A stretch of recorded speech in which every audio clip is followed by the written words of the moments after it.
concilier croissance économique et développement durable, enjeu majeur, on le sait, du XXIe siècle, alors que les ressources en matières premières, en énergie sont limitées et que le coût écologique devient énorme pour la planète.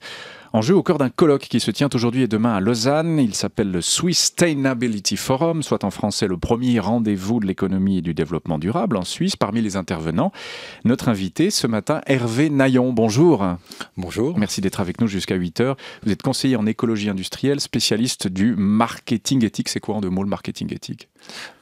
C'était un peu une provocation, un livre que j'ai écrit il y a 10 ans, qui était de dire sortons l'écologie de la morale.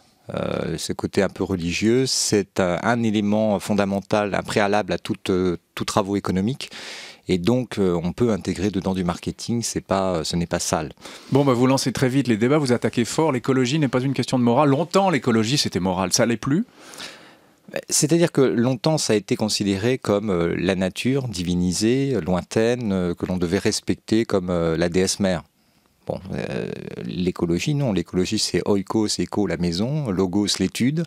Donc, on voit bien qu'on le retrouve dans économie et oikos, nomos étant la gestion de la maison. L'écologie, c'est le préalable à la bonne gestion de notre maison commune, c'est-à-dire notre écosystème. Donc, si on reprend le grec, oikos, économie, écologie, tout ça, c'est tout à fait compatible, contrairement à ce que beaucoup veulent nous faire croire. Alors, non seulement c'est tout à fait compatible, mais c'est absolument nécessaire. Et justement, c'est parce qu'on n'a pas fait ce lien en oubliant un certain nombre d'éléments, je pense à ce qu'on appelle aujourd'hui les externalités négatives, c'est-à-dire ce que l'on ne paie pas, ou alors que l'on laisse payer à la nature ou aux générations futures. Exemple ?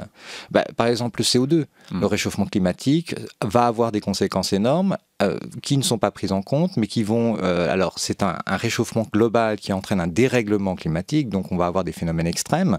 Qui va le payer ? Les compagnies d'assurance. Et d'ailleurs, vous avez en Suisse des compagnies comme Zurich Re, des réassureurs, qui sont très en pointe sur ces sujets-là, parce que un ouragan comme Katrina, ça coûte très très cher à ces compagnies. Et là, ce sont ce qu'on appelle des externalités négatives. C'est-à-dire, au départ, c'est une non prise en compte du réchauffement climatique. Et comme on disait, les générations futures en 1987, maintenant, ceux qui sont nés cette année-là ont 25 ans. Donc, si on continue de parler de générations futures, ils vont bientôt avoir 50 ans et plus tard être à la retraite. C'est maintenant.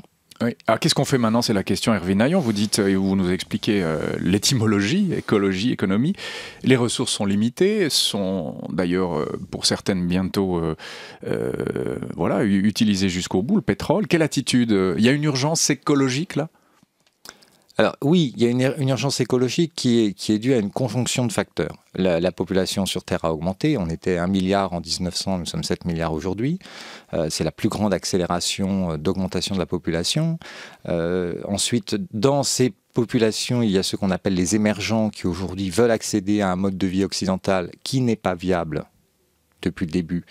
Il faut s'imaginer qu'aujourd'hui, un Suisse vit comme un milliardaire américain, enfin millionnaire américain des années 20. C'est-à-dire que dans les années 20, avoir une voiture, prendre l'avion, c'était vraiment réservé à une élite. Aujourd'hui, n'importe quel Suisse a une voiture et a pris l'avion. Vous dites que ce n'est pas viable ce modèle-là pour les pays du Sud ?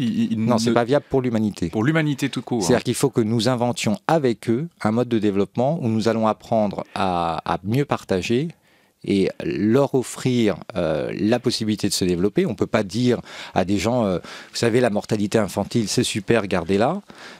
Non, c'est là où en fait j'ai l'idée qu'on doit passer à une troisième humanité. On renonce à quoi ? On renonce à quelque chose dans cette troisième humanité ? Non, on construit. On développe quelque chose de nouveau et de plus partagé. On est sur de l'intelligence collective. Et c'est pour cela on a des outils formidables. C'est là aussi on a une rencontre qui aurait pu paraître improbable, mais entre Internet et l'écologie. Expliquez-nous ça. Bien, à partir du moment où vous pouvez avoir la possibilité de créer comme ça des échanges et de la construction commune de l'intelligence collective, parce que nous avons les outils qui le permettent, un accès à la communication et à la connaissance que nous n'avons jamais connu, nous avons cette possibilité justement de développer ensemble. Le problème est-ce qu'on reste replié chacun sur soi pour conserver des brevets, pour essayer d'être le champion des green tech, ou est-ce qu'on le partage ? Je vais vous donner un exemple. Si demain on trouve un système d'éolienne ou un solaire qui est beaucoup plus productif, est-ce qu'il faut absolument qu'on le bloque avec des brevets pour empêcher les pays du Sud de se développer et d'utiliser ça et donc de continuer à utiliser du charbon et donc à émettre des gaz à effet de serre, ou est-ce qu'on doit le mettre en open source parce que c'est un bien commun pour l'humanité ? Bon, je pense que vous avez la réponse de votre côté. Oui, je pense qu'il vaut mieux ne pas faire ce qui a été fait avec l'industrie pharmaceutique. Cela dit, le brevet permet aussi de développer des nouvelles molécules. Difficile de contourner ça. Oui, tout à fait. C'est pour ça que tout est à inventer.